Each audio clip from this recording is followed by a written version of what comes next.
accomplir avec le Seigneur. De rappeler au Seigneur sa fidélité envers du Seigneur. Est-ce que toi, en tant que chrétien, tu peux rappeler aujourd'hui au Seigneur le souvenir? Est-ce que le Seigneur a un souvenir de quelque chose que tu as fait pour le Seigneur? Alléluia. Jésus a fait sa part, mais il y a une part qui nous revient. Alléluia. Il dit dans Isaïe 43, à partir du verset 26, il dit, rappelle à mon souvenir, plaidons ensemble, rappelle-moi, plaidons ensemble. Quand un avocat va à la cour, qu'est-ce qu'il fait? Il plaide, alléluia. Nous plaidons, alléluia. Mais tu plaides dans ta prière. Tu dis, Seigneur, je ne serai pas pauvre parce qu'il est écrit que Jésus s'est fait pauvre pour que moi je sois riche. Mais tu plaides, alléluia. Le Seigneur dit, rappelle à mon souvenir. Plaidons ensemble. Mais quand toi tu vas plaider, qu'est-ce que tu vas dire? Est-ce que tu as des arguments solides pour que le Seigneur puisse t'écouter comme il a écouté Ézéchias? Est-ce que tu as des arguments posés pour que le Seigneur puisse dire que ce que mon fils ou ma fille me présente est juste? Alléluia. Le Seigneur veut que tu plaides. Il dit, plaidons ensemble. Et il dit, parle toi-même pour te justifier. Alléluia. Dieu n'est pas un homme pour mentir, ni le fils d'un homme pour se repentir. C'est qu'il dit, ça s'accomplit. Parle pour te justifier.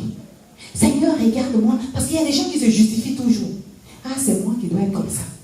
Ah, c'est moi, c'est pour moi là qui doit être comme ça. Que ta justice ne dépasse pas celle de Dieu. Ah, c'est moi. Il dit, parle pour te justifier.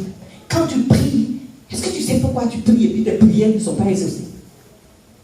Parce que tu n'as même pas les arguments solides pour te justifier. Tu n'écoutes pas ça. Alléluia. Tu n'as même pas d'argument. Tu dis, Seigneur, fais telle chose. Et en même temps, Satan dit, mais ta parole dit, s'il fait telle chose, de faire telle chose, voilà ce qu'elle fait ou voilà ce qu'il fait. Comment est-ce qu'il peut agir? Il ne peut pas.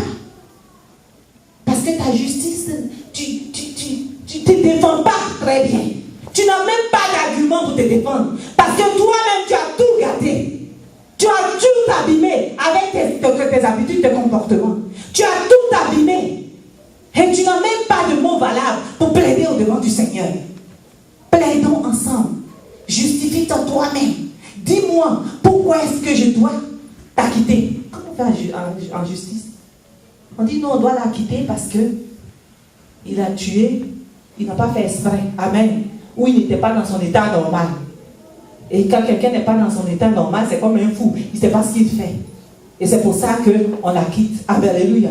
On ne lui donne pas la peine de mort. Amen. C'est ce que nous faisons.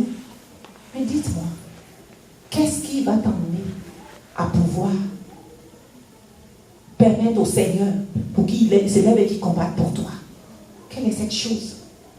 Quand tu n'es même pas fidèle dans les petites choses, quand tu n'es même pas fidèle dans les décisions que tu prends même au sein de ton assemblée, quand tu n'es même pas fidèle à ta parole que tu dis aux autres, quand tu n'es même pas fidèle avec tes frères et sœurs, sur quoi vas-tu te tenir pour plaider?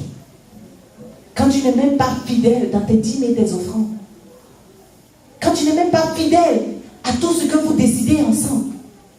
Amen. Et tu vas crier au Seigneur, Seigneur, fais. Mais tu as pris une simple résolution avec les hommes et tu ne peux pas. On peut comprendre qu'il y a des problèmes. On peut comprendre qu'on peut traverser des troubles financiers. On peut comprendre que les choses peuvent arriver. Mais quand tu calcules, il faut savoir te coincer pour le Seigneur. Quand tu calcules les marques d'or que tu achètes, quand tu calcules les petites choses que nous achetons, pendant l'été, ça a déjà fait le montant que tu dois donner. Alléluia. Et nous décidons ensemble, on dit on donne ces montants pour pouvoir, quand il y aura des choses entre nous, pour qu'on puisse vivre la communion fraternelle. Alléluia. Tout simplement pour vivre la communion fraternelle. Celui qui n'est pas dedans, il est ton ennemi. Alléluia. Parce qu'il est l'ennemi du Seigneur. Celui qui est l'ennemi du Seigneur est ton ennemi. Amen. Ils ne sont même pas fidèles. Les cœurs, ils ont une dualité dans le cœur. Ils ont deux faces, plusieurs faces. Dans le cœur, ils montrent une face ici et puis de l'autre côté, ils montrent autre chose. Et c'est pour ça que le Seigneur dit, dans le dernier temps, on verra des gens, des fanfarons, des gens qui ont le cœur dur. Il dit, quand je vais revenir, vais-je trouver la foi? Les premiers chrétiens mettaient tout ensemble. Nous avons vu Ananias et Saphira. Ils mettaient tout ensemble. Et comme il avait la malice dans le cœur, si tu es comme ça, tu as la malice dans le cœur. Et cette malice, Dieu n'est pas là. Amen. Parce que ce n'est pas moi que je dois faire. Donc je ne fais pas de truc. Je ne donne pas. Alléluia. Parce que ce n'est pas moi qui suis devant. Donc je ne donne pas.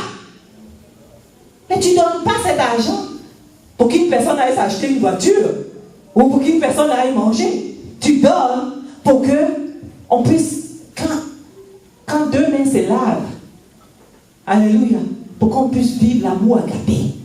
Alléluia. C'est dans cette optique qu'on fait ces choses. Et dit non, je ne suis pas là. Non, je ne donne pas. Non, j'ai tel problème. On te dit donne $20. Si tu n'as pas donné $20, donne $5. Donne $5 par mois. Au moins Dieu voit ta volonté. La Bible déclare que beaucoup donnaient. Jésus était assis, tout le monde donnait. Et il y a une seule femme qui a donné que la monnaie. Jésus dit c'est elle qui a donné. Alléluia. L'infidélité. Comment veux-tu plaider au-devant du Seigneur? Plaidons ensemble. Comment tu peux plaider au-devant du Seigneur? Qu'est-ce que tu vas présenter? Quel argument tu vas présenter au Seigneur? Seigneur, fais parce que je suis ton enfant. Seigneur, fais parce que je viens à l'église. Mais tu viens à l'église, tu n'as même pas ton cœur. Tu n'as même pas d'amour pour les autres. Tu ne prends même pas ton téléphone, comme le pasteur dit ici, pour appeler les autres. Tu dis non, on doit s'occuper seulement de moi. Mais toi aussi, occupe-toi des autres. Parce qu'on sait ce qu'on récolte, ce qu'on a sémé. Alléluia. Occupe-toi aussi des autres. Tu dois avoir cet amour.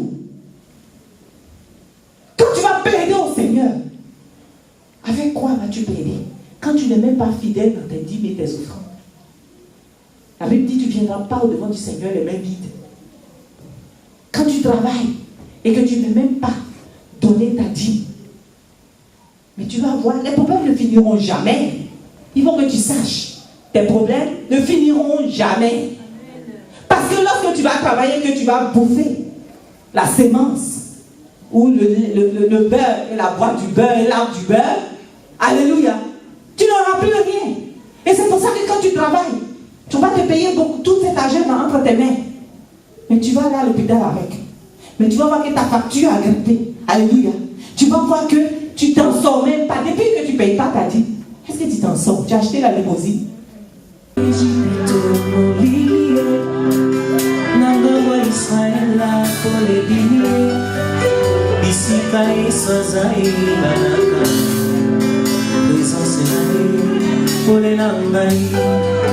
Sandu kwa libeko eke iwapile eke komambola opende tome isika yeswaze kukarakate présence naye ibangoli nanga oh yeswaza